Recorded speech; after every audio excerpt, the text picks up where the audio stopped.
आज का हमारा टॉपिक है इंडोजिनस वेरिएबल और एक्सोजिनस वेरिएबल्स। इंडोजिनस वेरिएबल्स क्या होते हैं और एक्सोजिनस वेरिएबल्स क्या होते हैं। एक्सोजिनस वेरिएबल्स को कहते हैं हम खारजी मुतग़य्यरात, और इंडोजिनस वेरिएबल्स जो होते हैं इन्हें हम कहते हैं दाखिली मुतग़य्यरात। A model tries to explain the endogenous variables. कोई भी जो मॉडल होता है वो इंडोजिनस वेरिएबल्स को फाइंड आउट करता है, और ये हमेशा आउटपुट होते हैं, जो कि मॉडल के आउटपुट होते हैं उसे आप इंडोजिनस वेरिएबल्स कहते हैं। जबकि एक्सोजिनस वेरिएबल्स जो होते हैं ये गिवन होते हैं, और ये हमारे पास क्या होते हैं, इनपुट के तौर पर मॉडल के अंदर काम करते हैं। हम आपको मिसाल देते हैं एक पिज़्ज़ा की। जैसे कि पिज़्ज़ा की जो आपके पास क्या होती है, डिमांड है, वो डिपेंड करती है प्राइस ऑफ पिज़्ज़ा के ऊपर, और इसके अलावा आपके पास क्या होगी कि उस कंज्यूमर की इनकम के ऊपर डिपेंड करती है। Demand depends upon price of pizza और एग्रीगेट इनकम ऑफ पर्सन। इसी तरह हम लोग जानते हैं कि जो सप्लाई ऑफ पिज़्ज़ा होगी वो दो चीज़ों पे डिपेंड करती है। उसमें आपके पास क्या होती है कि पिज़्ज़ा की प्राइस, और दूसरा आपके पास क्या होती है, मटेरियल जो इसके अंदर यूज़ होता है उसकी प्राइस के ऊपर डिपेंड करती है। सप्लाई जो है वो डिपेंड करती है प्राइस ऑफ पिज़्ज़ा, और इसके अलावा मटेरियल यूज़ इन पिज़्ज़ा, इन दो चीज़ों के ऊपर डिपेंड करती है। तो हमारे पास हमें जो कि पता है कि डिमांड और सप्लाई हमेशा बराबर होती है, तो ये इक्वल होंगे। तो इस जो आपके पास मॉडल है डिमांड और सप्लाई का, तो यहाँ पे जब आप देखेंगे कि ये दो कर्व हैं डिमांड के और सप्लाई के, जहाँ पे ये एक दूसरे को इंटरसेक्ट करेंगे, जहाँ पे इक्विलिब्रियम आएगा, तो वो इक्विलिब्रियम पॉइंट जो है वो आपके पास क्या होगा, तवाज़न का पॉइंट होगा, और उसी पॉइंट के ऊपर हमारे पास क्या होगा, पिज़्ज़ा की क्वांटिटी और पिज़्ज़ा का आपके पास प्राइस जो है वो तय हो जाएगा। तो इसके ऊपर आपको पता चल जाएगा कि ये प्राइस जो है मार्केट में पिज़्ज़ा की होगी, और इतनी आपके पास जो है वो क्वांटिटी पिज़्ज़ा की अवेलेबल होगी।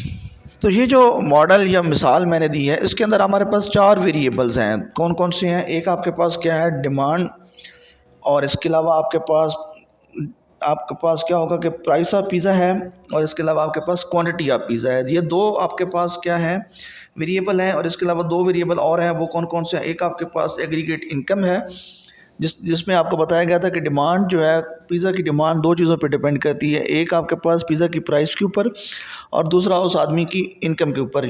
तो यहाँ पे दो वेरिएबल हैं। जबकि आपके पास जो सप्लाई वाला आपके पास है मॉडल, उसमें भी ये क्या है कि क्वांटिटी ऑफ सप्लाई जो है वो डिपेंड करती है प्राइस ऑफ पिज़्ज़ा, और तीसरा आपके पास जो वेरिएबल उसके साथ था वहाँ पे क्या था, मटेरियल की प्राइस ऑफ मटेरियल गुड्स थी। तो यहाँ पे हमारे पास जो 4 वेरिएबल हैं वो कौन कौन से हैं? एक तो आपके पास प्राइस ऑफ पिज़्ज़ा आ जाती है, दूसरा आपके पास क्वांटिटी ऑफ पिज़्ज़ा है, ये दो वेरिएबल हो गए।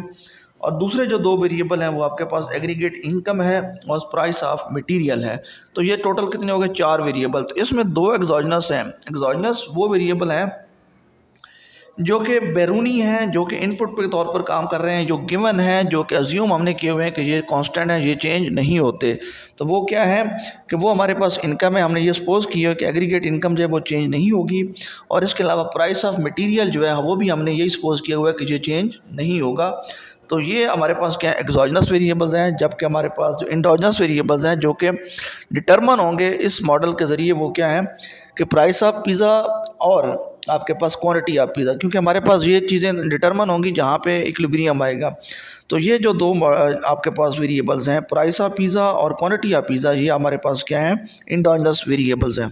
इसके अलावा आगे आपको बताते हैं कि अगर एक्सोजिनस वेरिएबल्स जो है वो चेंज हो तो उसका असर जो है इंडोजिनस वेरिएबल्स पे पड़ता है। जैसे कि हम लोग फ़र्ज़ कर लेते हैं कि इनकम जो है, एग्रीगेट इनकम है, वो उसमें इजाफा हो जाता है। जो ही किसी पर्सन की या कंज्यूमर की इनकम में इजाफा होगा तो उसका असर जो है आपके प्राइस और क्वांटिटी दोनों पे पड़ेगा।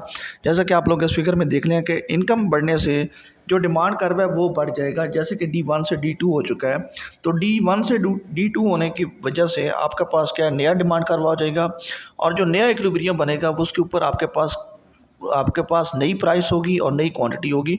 तो इस तरह जो फिगर में आपको ये दिखाया जा रहा है कि इनकम बढ़ने से दोनों चीज़ें जो हैं वो चेंज हो जाएंगी, प्राइस और क्वांटिटी, और अब नया इक्विलिब्रियम बन जाएगा जिसके ऊपर प्राइस P1 से P2 हो चुकी है और क्वांटिटी है वो Q1 से Q2 हो जाएगी। इसी तरह अगर आपके पास जो दूसरा एक्सोजिनस वेरिएबल है मटेरियल, प्राइस ऑफ मटेरियल, उसमें अगर इजाफा हो जाए तो उसका नेगेटिव इफेक्ट पड़ता है। उसका इफेक्ट किसके ऊपर पड़ता है? सप्लाई के ऊपर। जो ही आप क्या करेंगे, मटेरियल की प्राइसेस इंक्रीज़ होंगी तो वो सप्लायर क्या करेगा, सप्लाई को कम कर देगा, और इस तरह जो सप्लाई कर्व है वो नया बनेगा, वो पीछे की तरफ शिफ्ट हो जाएगा। S1 से S2 जो आपके पास न्यू सप्लाई कर्व बनेगा, तो जो नया इक्विलिब्रियम है उस पर आप देखेंगे कि अब प्राइस तो बढ़ जाएगी, P1 से P2 हो जाएगी, लेकिन अब जो क्वांटिटी है वो क्या कर देगा, प्राइस बढ़ने की वजह से सप्लाई को कम कर देगा और Q1 से वो Q2 हो जाएगी। तो इस तरह इस मॉडल से हमें ये पता चलता है कि एक्सोजेनस वेरिएबल्स जो हैं वो इंडोजेनस वेरिएबल्स को इफेक्ट करते हैं, और एक्सोजेनस वेरिएबल में तब्दीली की वजह से इंडोजेनस वेरिएबल दोनों जो हैं वो चेंज हो जाते हैं। इसमें आपको ये क्लियर हो चुका है कि इंडोजेनस वेरिएबल्स क्या होते हैं, कि वो आपके पास अंदरूनी होते हैं, जो कि आपके पास आउटपुट होता है जो मॉडल में आप डिटरमिन करते हैं, जबकि एक्सोजेनस वेरिएबल्स होते हैं गिवन होते हैं और वो आउटसाइड पे होते हैं, वो आप फाइंड नहीं करते, वो आपको ऑलरेडी गिवन होते हैं।